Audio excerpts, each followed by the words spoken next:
عليكم ورحمة الله وبركاته.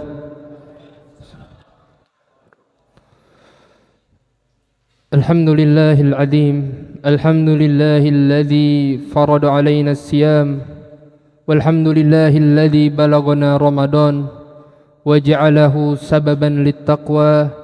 نحمده ونستعينه ونستغفره ونعوذ بالله من شرور أنفسنا ومن سيئات أعمالنا. من يهده الله فلا مضل له ومن يضلل فلا هادي له. أشهد أن لا إله إلا الله وحده لا شريك له وأشهد أن محمدا عبده ورسوله لا نبي ولا رسول بعده. قال الله تعالى في القرآن الكريم: وقل جاء الحق وزهق الباطل إن الباطل كان زهوقا. أما بعد، ma'asyiral muslimin rahimani wa rahimakumullahu jami'a. Alhamdulillah, segala puji bagi Allah Rabb semesta alam yang telah mempertemukan kita dengan bulan yang istimewa, bulan yang dimana para salafus saleh terdahulu bahkan 6 bulan sebelumnya berdoa dengan sangat-sangat sungguh-sungguh. Bahkan di 2 bulan terakhir, yaitu Rajab dan Sya'ban, doa mereka tambah ditingkatkan, yaitu doa Allahumma ballighna Ramadan, ya Allah sampaikanlah kita kepada bulan Ramadan. Dan alhamdulillah, kita Allah izinkan untuk bertemu dengan bulan Ramadan. Maka kesempatan ini jangan sampai kita sia-siakan. Ini adalah kesempatan yang sangat mahal. Detik demi detik, menit demi menit, jam demi jam terasa begitu sangat berharga. Jangan sampai kita lalai di bulan yang mulia ini. Kemudian salawat beserta salam selalu kita haturkan kepada uswah hasanah Nabi besar Nabi Muhammad sallallahu alaihi wasallam, yang Nabi telah mencontohkan, meneladani, mensunnahkan bagaimana cara berpuasa yang benar semenjak pagi hari terbitnya matahari sampai tenggelamnya, bahkan bagaimana cara menghidupkan malam-malam di bulan Ramadan. Dan Nabi juga telah memotivasi kita semua dengan hadis-hadis yang mulia. Man shoma Ramadan imanan wa ihtisaban. Dalam riwayat lain man qama Ramadan, dalam riwayat lain man qama lailatal qadar imanan wa ihtisaban ghufira lahu ma taqaddama min dzambi. Atas sebab 3 hadis itu, maka bulan Ramadan dikenal juga dengan bulan maghfirah. Maka jangan sampai kita masuk ke dalam bulan Ramadan ini akan tetapi kita keluar sebagai orang yang merugi karena amal-amal kita tidak diampuni oleh Allah Subhanahu wa taala. Ma'asyiral muslimin rahimani wa rahimakumullahu jami'a. Nabi alaihi salatu wassalam bersabda, al-ahdul ladzi bainana wa bainahum as-salah faman tarakaha faqad kafar. Rawahu Tirmidzi.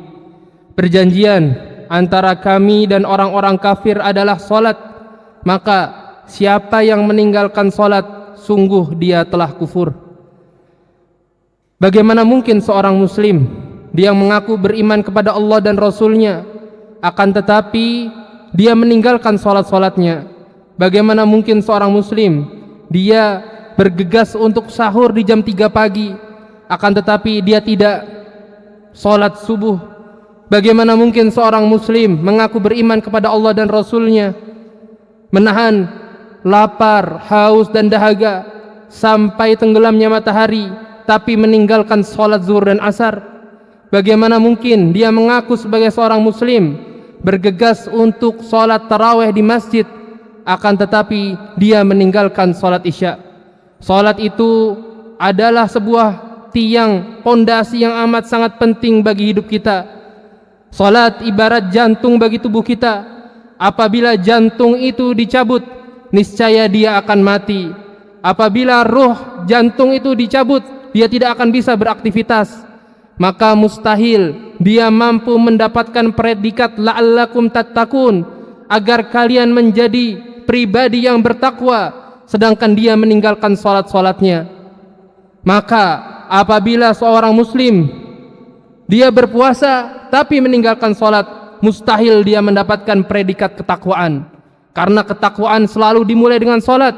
Maka jangan sampai di bulan yang mulia ini kita meninggalkan salat-salat kita. Apabila tidak bisa salat di masjid, tidak masalah, salatlah di rumah-rumah Anda, akan tapi selalu jaga salat 5 waktu. Apabila sudah biasa salat 5 waktu, bergegas menuju masjid.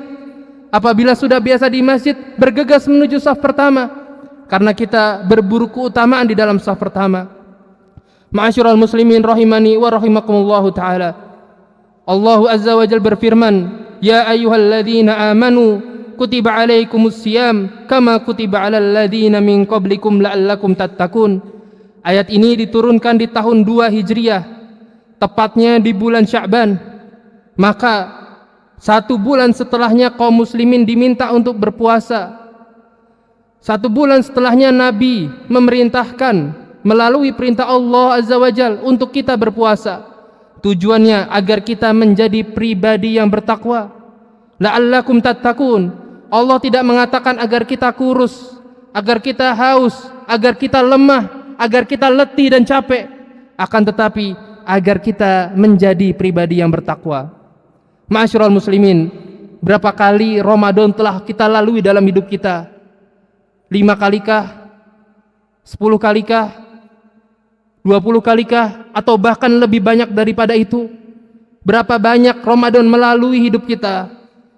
Pertanyaan besarnya, apakah Ramadan demi Ramadan yang berlalu dalam hidup kita, kita telah menjadi pribadi yang bertakwa setelah selesai bulan Ramadan? Berapa banyak Ramadan melalui hidup kita, apakah takwa itu telah menghiasi tubuh kita? Jika belum, maka jangan sampai di bulan Ramadan ini kita selesai dari bulan Ramadan ini, akan tetapi kita masih gemar kepada rasa malas, rasa santai, rasa tidak ingin bergegas menuju kebaikan. Maka dari itu, ma'asyiral muslimin rahimani wa rahimakumullah, Ramadan selalu identik dengan ketakwaan. Kemudian Allah Azza wa Jalla berfirman, syahrul Ramadan alladzi unzila fihi al-Qur'an. Bulan Ramadan adalah bulan yang di dalamnya Allah turunkan Al-Qur'an. Allah turunkan Al-Qur'an di dalam ini. Maka Ramadan sangat identik dengan Quran. Maka bagaimana mungkin kita lebih disibukkan dengan HP-HP kita daripada Al-Quran? Kalau kita muhasabah diri kita, hari demi hari, sepertiga Ramadan mungkin telah berlalu, kira-kira lebih banyak diri kita bersama Al-Quran atau dengan HP kita? Berapa juz Al-Quran yang telah kita baca? Jangan-jangan Al-Quran kita belum kita sentuh, jangan-jangan 1 juz belum kita selesaikan. Bukankah Ramadan adalah bulan yang identik dengan Al-Quran? Bukankah Ramadan adalah bulan yang mana dulu Imam Malik radhiyallahu an menutup majlis-majlisnya, majlis hadis di Nabawi, kemudian diganti dengan Al-Quran? Bukankah bulan Ramadan yang dulu Imam Malik dan Imam Syafi'i, bahkan Imam Syafi'i menghatamkan Al-Quran 60 kali di bulan Ramadan? Sedangkan kita terlalu disibukkan dengan Android kita, disibukkan dengan HP-HP kita. Berapa jam berlalu dalam hidup kita? Kita scroll Instagram kita, kita scroll IG kita, kita lihat status orang-orang, akan tetapi kita melalaikan diri kita dari Al-Quran.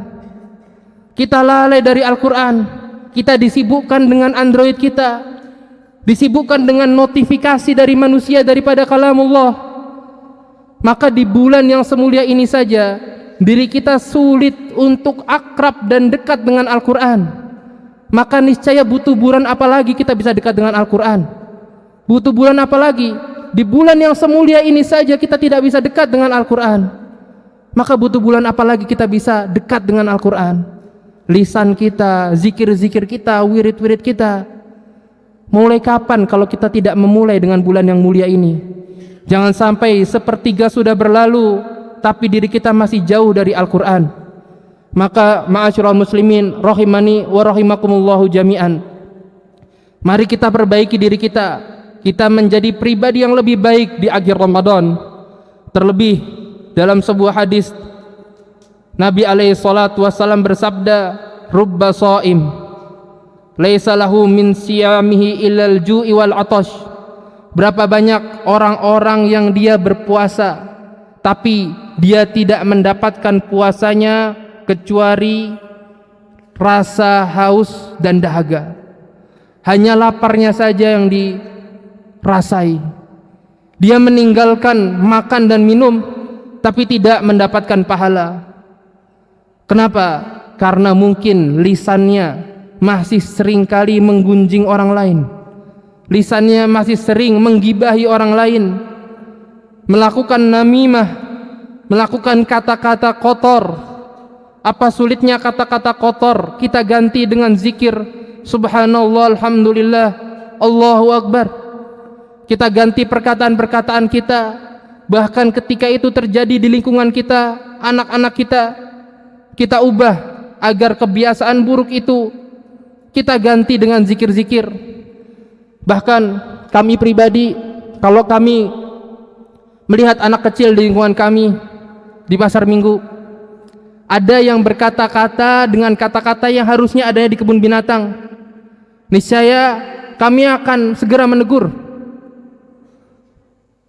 Kami katakan, kenapa dek tidak diganti dengan zikir subhanallah, alhamdulillah? Jangan sampai mereka menormalisasi keburukan, menormalisasi perkataan kotor. Kalau kita semua mendiamkan, lantas apa yang terjadi setahun, 2 tahun, 3 tahun yang mendatang? Mungkin generasi kita, anak-anak kita juga akan melakukan hal yang sama. Maka dari itu kita perbaiki lingkungan kita ubah dari yang sedikit demi sedikit. Wabil khusus kita jauhi sifat yaitu adalah ghibah, dzikru akhaka bima yakrah. Kita menyebut sesuatu yang ada pada diri saudara kita, dan sesuatu itu kalau disebut dia tidak suka. Berapa banyak orang yang puasa tapi tidak mendapatkan pahala dari puasanya, hanya menggugurkan kewajibannya karena dia meninggalkan sesuatu yang itu menjadi keutamaan dari puasa, yaitu menjaga lisannya. Bahkan sebagian ulama mengatakan bisa batal puasa seseorang apabila dia berpuasa tapi lisannya masih dibiasakan dengan berkata-kata yang kotor. Maka ma'asyiral muslimin rahimani wa rahimakumullahu jami'a, khatib berpesan khususnya pada diri khatib pribadi dan umumnya kepada jamaah semua, untuk yang pertama, kita jaga sholat kita. Kita jaga sholat kita, yang mana 5 kali 5 25 menit dalam hidup kita, dalam hidup Anda. 25 menit tidak akan mengubah sesuatu, dan 25 menit itu juga bukan untuk kami, juga bukan untuk Allah, akan tetapi untuk diri Anda semua. Maka jagalah sholat-sholat yang 5 waktu itu. Kemudian yang kedua, bulan Ramadan adalah bulan yang identik dengan Al-Quran. Maka mari kita hiasi lisan-lisan kita, zikir-zikir kita dengan Al-Quran. Apabila ada waktu kosong, barangkali 5 menit, 10 menit, 15 menit, kita ngaji Al-Quran. Bukankah Nabi SAW jika safar, jika perjalanan, Nabi selalu ngaji Al-Quran? Lisan Nabi selalu berzikir, beristighfar, kemudian membaca Al-Quran. Bahkan walaupun kita cuman pergi ke toko, ke warung, jangan biarkan lisan kita hanya diam saja. Gunakan dengan zikir, gunakan dengan kita membaca Al-Quran. Kemudian yang ketiga, di bulan yang semulia ini, mari kita perbaiki lisan kita. Terkadang kita tidak terasa, kita mengomongi, kita mengatakan sesuatu yang tidak sepantasnya dikatakan oleh seorang muslim. Kita mengatakan perkataan yang mana itu malah menyakiti hati saudara kita. Maka para ulama mengatakan, kif alaika hadza, jagalah mulut Anda. Bahkan sebagian ulama mengatakan ghibah itu adalah al-kabair, dosa besar, yang apabila dikerjakan mampu menghilangi amal kebaikan yang sangat banyak. Maka di bulan Ramadan ini kita perbaiki diri kita, kita hindari lisan kita dari menyebut, dari berkata, dari sesuatu yang itu bisa mencederai amal ibadah kita. Mungkin apa yang kami sampaikan bisa menjadi nasihat khususnya bagi diri kami pribadi dan umumnya kepada jamaah sekalian. Aqulu qouli hadza wa astaghfirullah li wa lakum innahu huwal ghafurur rahim. Wassalamualaikum warahmatullahi wabarakatuh.